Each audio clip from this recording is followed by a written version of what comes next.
ऊंची पहाड़ी के नीचे बसे गांव में एक छोटी सी लड़की सिम्मी अपने माता गौरी और पिता भोले शंकर के साथ रहती थी। सिम्मी का परिवार गरीब तो था लेकिन खुशहाल परिवार था। उसके पिता भोले शंकर खेती करके जो भी अनाज होता उसे शहर में बेच के किसी तरह परिवार का पालन पोषण करते थे। घर के बाहर ही छोटा सा बगीचा था जिसमें सिम्मी अपने खिलौनों के साथ खेला करती थी। उन खिलौनों में एक गुड़िया थी जो सिम्मी की जान थी। अक्सर सिम्मी अपनी गुड़िया को उस ड्रैगन के बारे में बताती रहती। सिम्मी का घर जिस ऊंची पहाड़ी के नीचे था उस पहाड़ी पर एक ड्रैगन रहता था जो बहुत ही खतरनाक था। वो अपने मुंह से आग उगलता था। गांव वाले अपने बच्चों को हमेशा ही उस ऊंची पहाड़ी से दूर रहने की हिदायत देते थे। बच्चे भी इस डर से उस ऊंची पहाड़ी पर जाने की हिम्मत नहीं करते थे।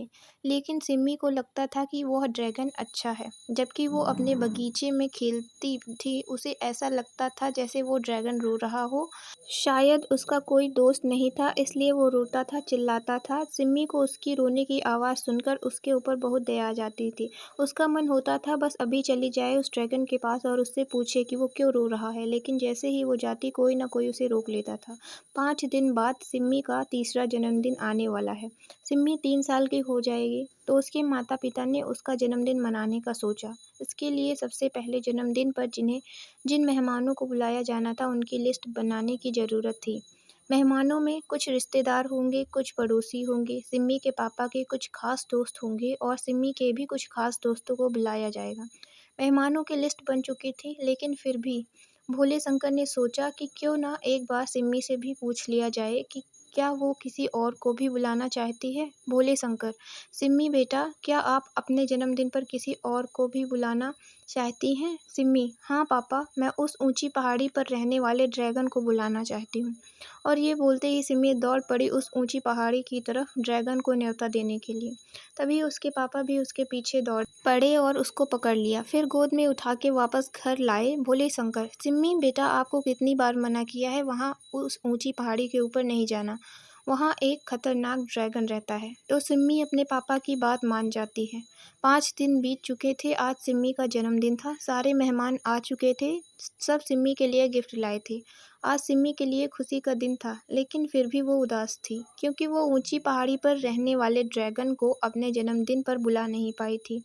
कुछ दिनों बाद गांव में सूखा पड़ता है। सारे कुएं, नदी, तालाब सब सूख जाते हैं जिस वजह से सभी गांव वाले बहुत परेशान थे। तभी एक दिन सिम्मी ने पड़ोसी काका को अपने पापा से कहते सुना कि उस ऊंची पहाड़ी पर रहने वाले ड्रैगन की वजह से ही बारिश नहीं हो पा रही है और इसलिए चारों ओर सूखा पड़ा है। अगर कोई उस ऊंची की पहाड़ी को ड्रैगन को वहां से भगा दे तो सब कुछ ठीक हो जाएगा। ये बात सुन के सिम्मी ने मन ही मन ठान लिया था कि अब तो वह उस ऊंची पहाड़ी पर जाके रहेगी और उस ड्रैगन से भी मिलेगी जिससे वो ड्रैगन को अपना दोस्त बना सके। अगले दिन मौका मिलते ही सिम्मी अपनी प्यारी गुड़िया को लिए ऊंची पहाड़ी की तरफ दौड़ जाती है। अपने छोटे छोटे पैरों से अभी वो कुछ ही दूर पहुंची थी तभी उसकी माँ की नज़र सिम्मी पर पड़ती है। वो डर जाती है और सिम्मी के पीछे भागती है उसे पकड़ने के लिए, लेकिन सिम्मी बहुत आगे निकल चुकी थी।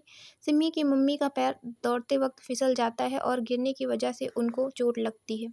लेकिन सिम्मी की चिंता लिए वो एक बार उठने की कोशिश करती हैं मगर ज़्यादा चोट आने के कारण उठ नहीं पाती और सिम्मी को रोकने के लिए वहीं से रोने चिल्लाने लगती हैं। उनकी चीख पुकार सुन के बाकी लोग भी आ जाते हैं। उधर सिम्मी पहाड़ी की ऊंचाई पर पहुंच जाती है जहां वो ड्रैगन अकेला रहता था। लाल लाल आंखों वाला बहुत ही बड़ा ड्रैगन था वो। उसके शरीर पर कांटे थे। जब वो चलता था तो धरती हिलती थी। उसकी आवाज़ सुन के कोई भी डर जाए। जैसे ही ड्रैगन ने सिम्मी को देखा उसने अपने मुंह से आग फेंकी सिम्मी की ओर। सिम्मी डर जाती है और सोचती है कि वापस लौट जाऊं, लेकिन फिर उसके मन में ख्याल आता है कि आज तो दोस्ती करके ही जाऊंगी। फिर वो हिम्मत करके ड्रैगन से पूछती है कि तुम्हारा कोई दोस्त नहीं है? तुम्हारे मम्मा पापा कहाँ हैं?